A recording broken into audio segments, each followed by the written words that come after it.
Bonjour, mon nom est Jacques Gérardi, je suis chef de service du volontariat sur les sites de Dinan, Godin, des Lauriers et de Sainte-Élisabeth. Je suis également responsable de la maison d'accueil hospitalier Pierre Janssen. Bonjour Jacques. Bonjour Michel. Pourrais-tu nous dire pourquoi une formation pour les nouveaux volontaires? Alors être volontaire dans une institution de soins, c'est relever 3 défis. Et le premier de ces défis, c'est rencontrer la souffrance. La souffrance des patients, la souffrance de leurs proches, mais parfois aussi la souffrance des soignants. Alors comment accueillir cette souffrance, comment l'accompagner, mais aussi comment s'en protéger.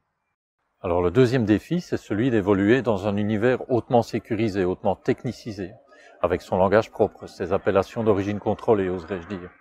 À titre d'exemple, on n'entre pas n'importe comment dans la chambre d'un patient en isolement. Enfin, il y a le défi de la confiance. Les professionnels nous confient leurs patients. Cela suppose un certain sens des responsabilités, mais aussi avoir une juste conscience de ses limites. Jusqu'où aller dans l'acceptation de cette responsabilité déléguée?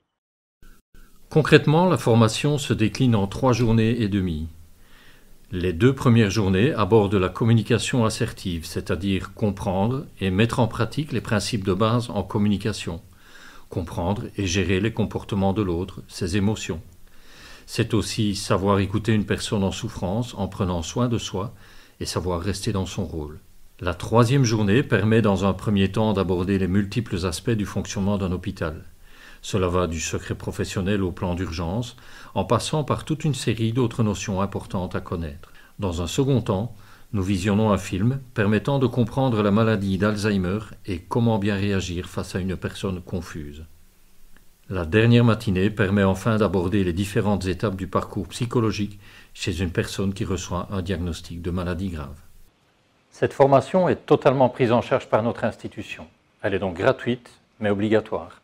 Elle ne précède pas l'entrée en fonction du volontaire, mais elle vient s'inscrire dans son parcours de débutant, ce qui lui permet de faire le lien entre d'une part le contenu et d'autre part ses premières expériences sur le terrain. C'est génial. Ça m'a donné confiance en moi. Très belle formation, merci. Ça m'a conforté dans mon choix. Ça m'a aidé à améliorer la connaissance de moi-même. C'était fédérateur de différents services du volontariat. Créer des nouvelles amitiés.